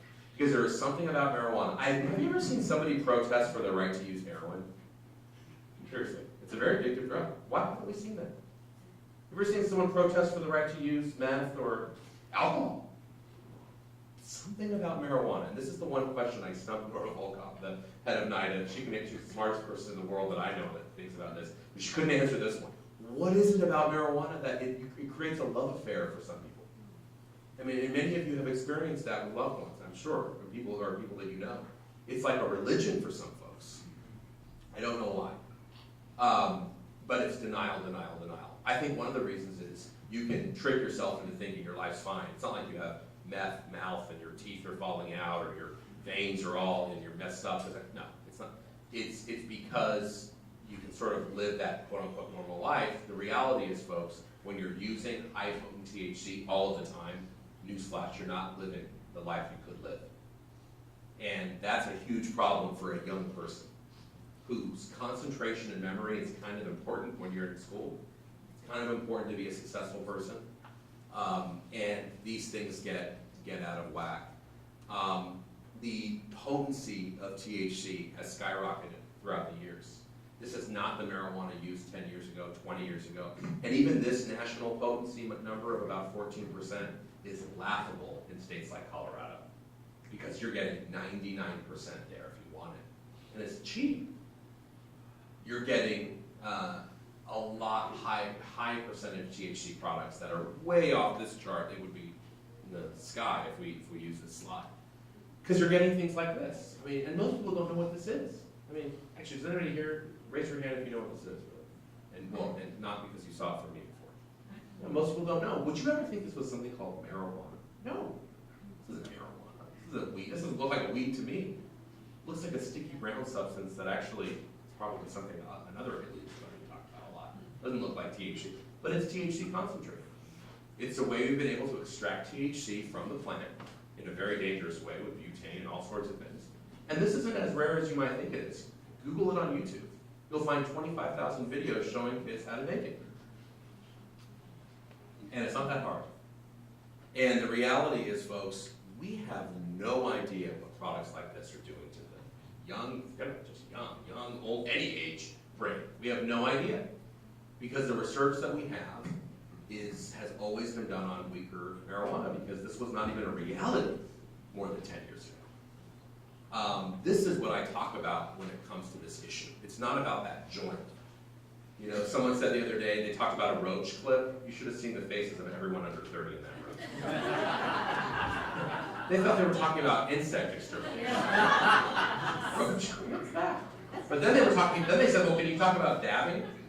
And anyone over, they thought dabbing was that, some that hipper, like over 50s, thought that the dabbing was that dance, that late night. That's not even what it is. It's a good guess. It's a sort of pop culture guess, but that's not even correct. You know, this is dabbing. It's using these products, and you vaporize it. You put it on the end of a hot knife, which is what you would normally do with heroin. You warm up a knife on the stove, and that's how you activate a lot of this. And it's not a joint passed in a college dorm room. So with this industry today, you have these kid-friendly products in shapes and colors and sizes, all different kinds. Now they'll say in Colorado, this is like what the journalist told me yesterday when I was in Denver. He said, oh, but Kevin, they've banned the guns now. Yeah, it took them 2 years, multiple deaths, thousands of emergency room mentions, God knows other problems we don't even know about that aren't reported, but you still have THC chocolate bars, THC cookies, THC ice creams, THC sodas. So yeah, you banned the thing that got you really bad press, I get it, congrats, but you didn't ban all of the things that really, if it's not about kids, you should ban. And they're like, no, but we now have a THC sign on the chocolate bar so that people know it's THC. Do you think an 8-year-old is going to see a THC on a chocolate bar and say, oh, this has THC in it, I'm not going to touch it? Tetrahydrocannabinol, it works on multiple parts of my brain. It's really bad for me, and I think it's good. No, it's not going to work that way. You know, we always love to, as adults, I think, transfer our, like what we would think to something. Oh, but we properly labeled it. Yes, you properly labeled cigarettes for 80 years. They still killed 650,000 people a year. Now they kill a modest 480,000. 10 times as many people we lost in the entirety of Vietnam, of American loss of life. Think about that. And we're saying that's a success. That's our level of success, by the way, with legal drugs. We went from 650 to 480. We went from 100,000 deaths of alcohol. We're now a little bit lower because we drink less in this country. 80,000. Okay, but I think we can do better than that. 80,000 is double what we call the opiate epidemic. Think about that. Are legal drugs pushed by special industry, lobbyists that are, these aren't the lobby, these aren't like Cheech and Chong. By the way, again, when I say Cheech and Chong Day, when I just, don't know what I'm talking about, just FYI, it's very disconcerting doing something that really ages you. But it's not, I mean, I wish it was Cheech and Chong going to Congress. That's a good movie, I mean, Cheech and Chong going to Congress, we should make that would be amazing, because I wouldn't worry about Cheech and Chong. They're gonna mess up their words, they're not gonna, the stoner, they're not gonna take it serious. But it's not, it's the guys, like I said, that have the suits on, and these are and they don't use marijuana, by the way. A lot of these folks, they don't use marijuana. They wouldn't touch it. One of them said, are you kidding? I have to get up for work every day at 8 o'clock. Wait, I have my morning meetings. How could I use pot all the time? But they want your kid to. They don't care if your kid misses school. They would never miss their morning market meeting. By the way, contaminants, we're hearing, oh, at least you're regulating it. Hundreds of thousands of products have been recalled because they've been found to have additives. Now, you might think, oh, well, that's a good thing about legalization. At least they're finding it. No, you don't understand. Legalization created these products. Now, you can't say like, well, our road is super dangerous, but we built a great hospital next to it, rather than just put, a divider that could save lives. But we built a great hospital, and so if we didn't have that hospital, we'd have more deaths. Wait a minute, no. If you didn't have that road, you wouldn't need a hospital in the first place. So you wouldn't need people to find out, because you know how many that they're missing? Do you think that the state bureaucrats are ahead of the curve versus the industry at Wall Street and Silicon Valley when it comes to the environmental hazards and additives and things they're putting into the pot? No, they're not. With all due respect, as someone who worked for state, local, and federal government, they're not. It's just not how it works. And so we now have these contaminants, we have the aggressive marketing, of course, and the fighting of regulation, as well as the potency. Again, 95% potency did not exist before this industry. That is what we have to remember. Colorado is now the #1 youth use rate in the country. By the way, if I have just, I could be up here for a long time, so I don't want to take over. So just let me know when I have pretty close to. A good thing I should have asked. I could have stayed here longer. But no, I will finish up. But Colorado, #1 in the country for youth marijuana use. High school and elementary school violations in terms of citations have gone way up. Actually, arrests have gone up. So you're going to need more. So if you do ever pass legalization, you really need to have a much higher law enforcement budget than you ever thought you needed. Because you're going to need to enforce drug driving laws. By the way, very difficult. THC stays in the system much longer than alcohol. It is impossible to get an impairment number. Anyone who says they have a .08, that's fine, but that's a political answer. There is no accepted nanogram level in the body for safe driving with THC. It totally depends on the person. It's very difficult. You need DRE officers and others to detect behavioral changes. You need to quintuple that budget. You need the budget for the school safety officers to be able to identify this in schools. You need the budget for the public use that's going to be happening. So you're going to have to increase your law enforcement, and in Colorado they've shown they can't keep up with some of the things that have happened. The downtown environment, as I said before, even the Denver tourism site, funded by the city of Denver, is admitting on their website that this is a problem in terms of attracting businesses and attracting conventions. The homelessness issue has become a huge problem, mainly among young runaways who see Colorado and these other places, Washington State, California, as the promised land because of the tolerance of marijuana. And I got a news to break to you. The homeless shelters are not receiving the tax revenue that they're getting. In fact, the tax revenue is not saving state budgets at all. And we don't really know where it's going, but it hasn't like decreased class sizes or helped with education in the ways that it was promised. And we shouldn't be surprised, folks. Alcohol and tobacco, for every dollar in revenue, it costs us over 10 in social costs. So you think you're getting all this tax revenue? Great, you are getting tax revenue, but I would ask, at what cost? You know, it's like saying I have a new business. I sold $100,000 of t-shirts. I'm so proud of myself. Well, okay, how much do those t-shirts cost, and the rent cost, and the shipping cost? Oh, $1 million, but you know, I'm really proud I sold for $100,000. Well, wait a minute.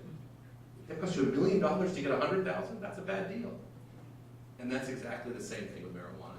We've done a cost report. I'm going to talk about this later in the next session we're having with the chamber and others, but we did a cost report for Rhode Island about their revenues that they projected versus the costs, and even a very conservative report showed that the costs would outweigh the revenues. And a lot of it's absenteeism and workplace issues. The ER mentions I talked about. There have been a huge issue with the black market in states like Oregon.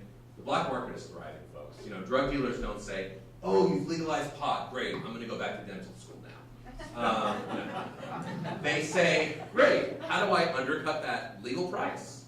Great, how do I diversify my product and deliver different products? Great, now I get to solely target young people who, unless you legalize it for everybody, which you won't do, it's 21 or over, or 18 or over in some places, there's still a huge market for the underage folks. They don't go away, they thrive. Because you've now increased the demand for marijuana in the totality of the state. People know it, they come, the legal market has constraints, it has to close at certain times, it can't do certain things. The black market can do whatever it wants. And so that does not go away after legalization. So I do want to end, by the way, arrests for young people are up in Colorado. Arrests for marijuana, mainly among Hispanic and blacks, are up. So this isn't the social justice thing that we're always promised. This actually is hurting the weakest. Oh, by the way, all the pot shops are in poor areas of the city. Surprise, surprise. Right? Where are the liquor stores that you know of? Are they in the upper class, rich areas, the gated communities? No. It's the same thing. We did that spatial analysis and found that we weren't surprised at all. Workplace issues, they can't hire folks, as I said, in construction. I have a lot, we're going to make sure this is available to everybody. There's a lot of data on youth use, on the brain, IQ, mental illness, etc. Look, at the end of the day, you can also go to our website and learn about sam.org.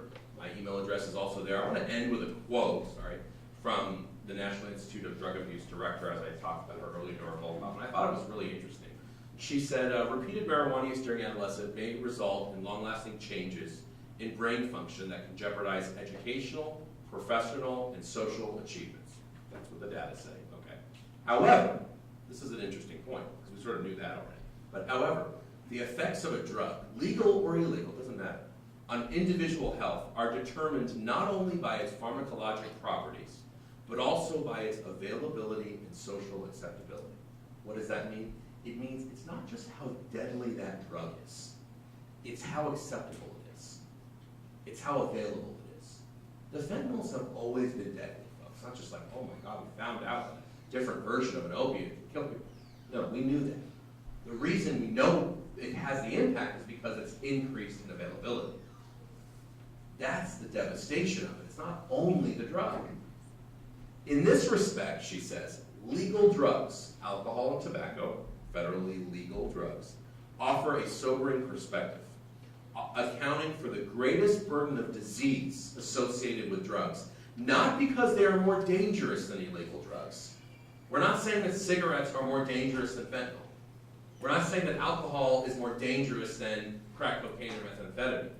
But the reason the disease burden is held by alcohol and tobacco much more than it is the other illegal drugs is simply because their legal status allows for more widespread exposure.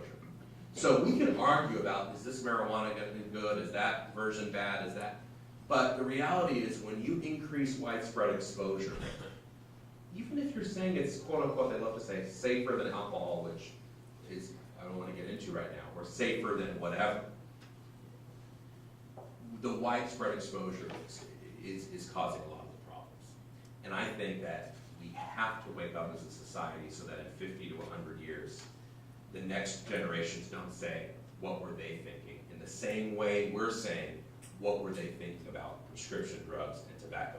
Doesn't mean we should put people in jail for pot. Doesn't mean you're a bad person if you got caught when you were 16 and so you should never be able to get a job in your life. It doesn't mean that we want to give you a lifelong criminal record. It doesn't mean we're saying it's reefer madness and it's just as harmful as heroin and we need to focus only on marijuana. It's not a dichotomy like that. The reality is these are complex issues. The addiction epidemic is not blame. You cannot blame one drug. It's multiple drugs, and if we care about people dying of the opiate because the opiates are stopping their heart today, we have to care about what happened before that to prevent future deaths. You cannot divorce these issues from each other.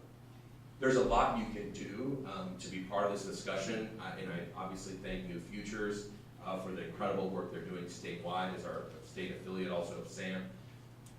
You can get involved with them. You can write your members and your legislators about the harms of marijuana. You can hold them to account in the next session because there will be another discussion. And I didn't even talk about the other question you have to ask yourself, not only do you not mind marijuana legalized, do you not mind a pot shop in your own community?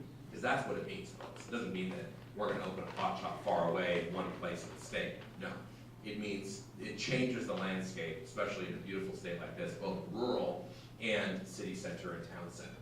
And that's something you have to also think about in this entire discussion as well, because it's multiple impacts. So there is a lot you can do. I'm excited about the progress we're all making as a field. In some ways, the industry is their worst enemy because they have no shame. We actually have data now. We have stories to be able to tell, to say, we warned you about this 5 years ago, but now actually we have some early numbers, and we're not going to know, by the way, the impact of Colorado. Whenever anyone says, what's the verdict? We're going to know in 20 years when we look at the school, when we look at the dropout rates and incidence of schizophrenia. That's how long it's going to take. But we can look at early signs now, and there are early data indications that don't settle well with me and others that care about kids and public health and safety. So thank you for what you're doing. Please talk about this issue over Thanksgiving with your family, over Christmas. I know because you always have the one person at Thanksgiving who says, but it's safer than alcohol, so that we should go ahead and legalize it. And by the way, if your cousin like mine said, well, it's just a plant, so why are you so anti-plant? Poison ivy is just a plant too, so good luck with that. That's your answer. That's it. It shuts the conversation down when they say it. But because, again, if you think about it for more than 2 seconds, it doesn't make any sense. But when you say, well, it's just an herb or plant or something like, or it's safer than this, or it's, without thinking about it, it can sound, these are very seductive arguments, like the cost, revenue arguments. I hope I gave you something to take back and learn from. Please contact us if you want more support. There are tons of free resources on that website. New Futures is an incredible resource in your state as well. And thank you for having me today. It's a pleasure.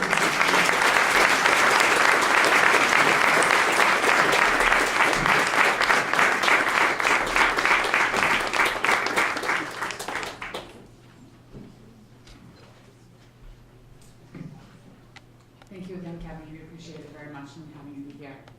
So with that, we're going to do a quick little exercise for everybody before we get into our awards. If everybody could stand up, I know we've been sitting for a little bit. We want to highlight everybody that's been involved for 15 years.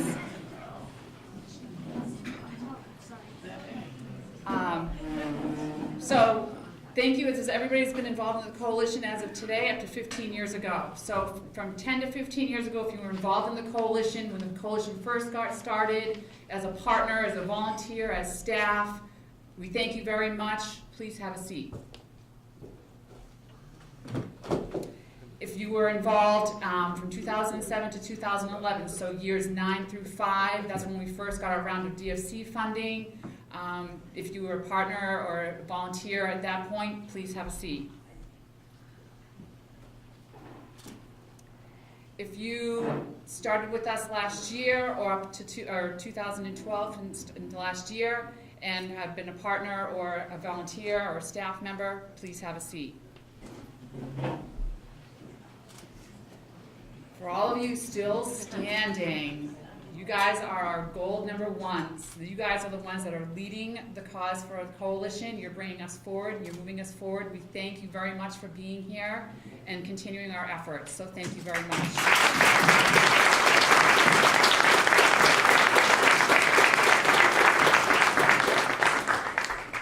We now want to get into our awards. Quickly, as you can see, there's a definition here of what a leader is, taken right from the dictionary. Basically, it's one person that's committed to a purpose who influences other people to achieve that same purpose. And we have a small committee that agreed on these awards, and it was very difficult to keep it a secret, but we hope that we did a good job and nobody knows that they're getting this award. And we all felt that these people really embodied what a true leader is in these categories. So with that, if your actions inspire others to dream more, learn more, and do more, and become more, you are a leader. And these 3 people definitely embody that, so we thank them. And we'll get into our very first one. Steve and I decided to share this honor to recognize these people, which is definitely very difficult because everybody, again, is a huge part of the coalition and contributes so much. It's very difficult to keep a secret from people who want to know what's happening when you're typically the person who shares all the information. So this was pretty easy to choose this partner award. It's long overdue. This partner has been involved with the coalition for many years, financially has supported many of our programs, been at activities, provided prizes, and this summer the deal was sealed. We were invited to Walmart with the governor's office, and we were presented a very generous check also, which was wonderful. But the priceless piece of going to Walmart, Greg Savinsky, who is our vice chair of our board of directors,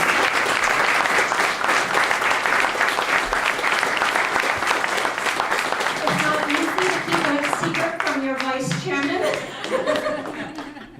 It was very difficult. We went to Walmart this summer and we got to go on a tour, which was amazing also. But as we walked through the facility, every single associate in that building knew about the Raymond Coalition for Youth. They thanked us for the work that we did. They asked questions about the work we did. They congratulated us. Again, just all of them. And that is true leadership. That is exactly what the coalition is all about. And we're very grateful to have Greg and Will. So, there you go.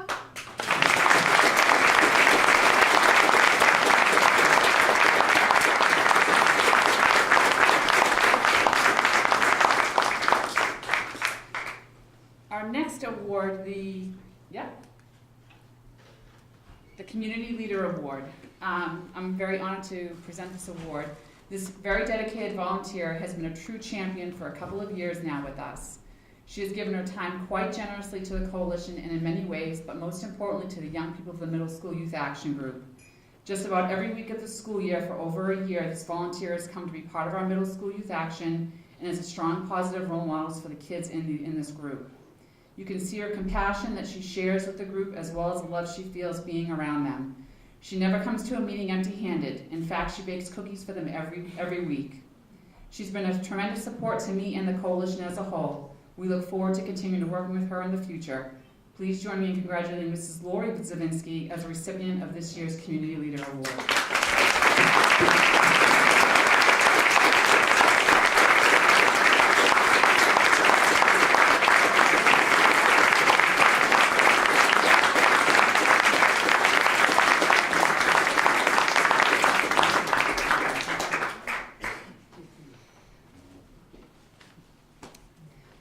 I also have the pleasure of doing this next award. I've had the pleasure of working with this young person on many different activities that include Sticker Shock Program, Red Ribbon Week, Project Safeguard, to just name a few. This young person has been a member of Youth Action for a few years and has already made a huge difference and impact with her peers when it comes to providing awareness to the dangers of drugs and alcohol. She's oftentimes the first to volunteer to do something before knowing what she's even volunteering for. She's well liked by her peers and an asset to the coalition as well as Youth Action. Please join me in congratulating Ms. Savannah Cooney as recipient of this year's award.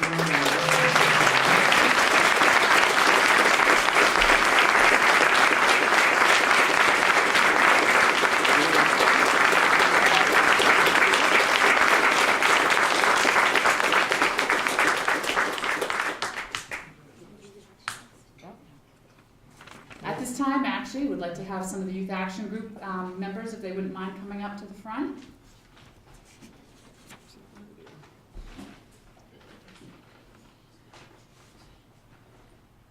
We have a small group this year, but that doesn't mean that they're not powerful. They're a great group of kids, and they have a little something that they've got for you. Everyone has a role model in their life, someone to look. Okay, hi. First, I'm going to just introduce my group members. So I'm Savannah Cooney. Tim. Here. I'm Tim. Carter. I'm Carly Cole. And I'm Alex Green. And for this year's video that we decided to put together, the question we chose was, who is your role model? And we asked some people that go to our school. And I have to say, this was actually a little bit more difficult to find students in my school that were either able to identify a positive role model or were just willing to speak in general. But for mainly the first one, which I think is really sad and something that I'm really thankful for the people that were able to point out their parents and their community members, whoever they found was a positive role model. And I wanted to also thank all of you, because you guys really do serve as positive role models for all of us, and that's really important. Thank you. Everyone has a role model in their life, someone to look up to and someone to learn from. This can be someone like a coach, a boss, a parent, or even a fellow peer. This person might not know that they are a model in someone's life, so this is for the unknowing hearers of society. My role model is my best friend Ariel Anguiano. First off, she's really funny. She's good friends with everybody. She's friendly. She's nice. She's helped me out with many problems in the past. There's no reason why I wouldn't look up to her. My role model is my mom. I mean, she's gone through so much in her life since she was a teenager. My role model is my parents because they tell me not to do drugs. Miss Walker from the middle school here in town. She is my role model because she shows that the importance of education can bring you very far in life, and I really didn't understand that when I was in 6th grade. So now looking back and wanting to become a teacher myself and working very close with her, I realized that what she was teaching us was very important. My role model is my dad. He's the strongest person I know, and I know I can trust in him, and he'll always be there whenever I need him to be. The reason he's my role model is because when I get older, I want to be as strong and understanding as him. I love him more than anything in the whole wide world, and I'd stop at nothing to please him. He teaches me right from wrong, and I know he loves me. Stephen King is my role model because his words and literature have affected me personally as an individual, as a writer, as a student, and as a learner. He has taught me to stay humble. If you're a writer, it should be a big part of your life because you want to write. He's inspired me to continue being a good student throughout high school and has gotten me through very difficult times. My mom is my role model because she is strong and teaches me lessons that nobody else could teach me. My role model would probably have to be my grandmother because of her kindness and her utmost respect for everybody around her, and the fact that she always strived to be as great as she possibly could. She also used to always tell me to reach for the stars and do whatever I believed in. My role model was and will always be my father.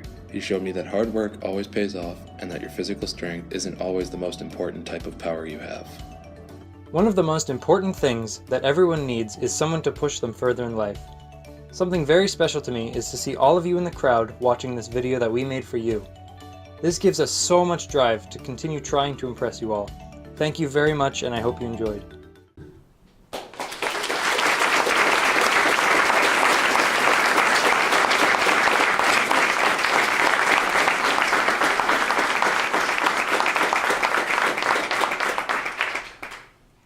Okay. Thank you so much, all of you guys, for coming and supporting us, whether it's it just being partners in the coalition, or some of you, I'm sure, have like financially helped us, and everything that you guys have done and showing the support is so helpful. And I just wanted to say that it's really important for us that we have respectable adults, and knowing that we have really like important, respectable people in the community, and even some people like in the government that are supporting us. That's really, we are really appreciative of that. And I just wanted to share a little anecdote about how we actually put together this video.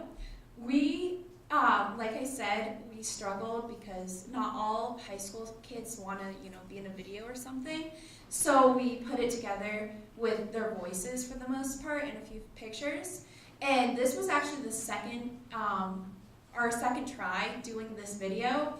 Our first try, we had some, I don't know anything about videotaping people, so I tried to take my phone and video them, but apparently I realized how I did it was not, I think I was covering the speaker or something, so the audio was really bad, and I just wanted to really, thanks to Tim, because he was really put in last minute trying to put together our part 2 to this, and it came out really amazing. And this is actually the first time I've seen our final product, and I really like it. And it's just, that goes to show how supportive of a group we all have, and not just in the youth action, but also just Raymond Coalition for Youth.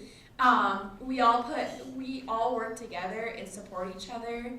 And you guys all come and are here today to support us, and that's just so important, and I just really wanted to thank you for that.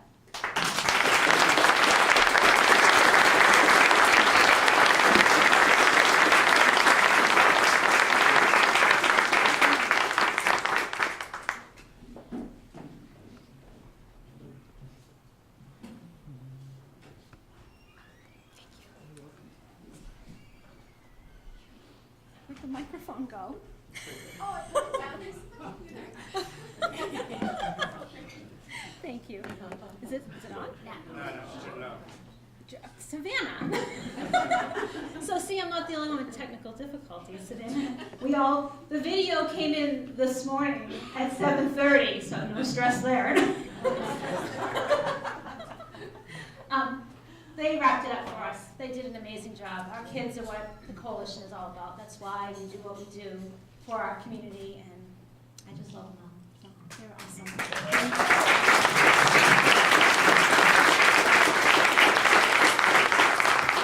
Thank you to all of you. The coalition is all of us together, all of us working together. You have great goodie bags to take home with you. There are sticky notes we were supposed to tell you about at the beginning if you want to take any notes of the important day, but if you want to leave a message, that's great too. So it was good to know if we have any feedback to improve upon or not to improve, if we did really well.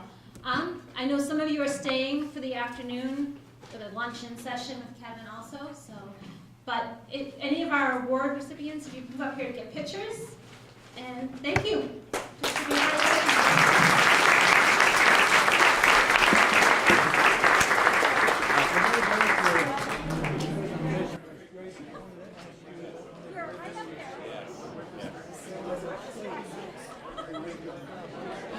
This is an awful place to take pictures right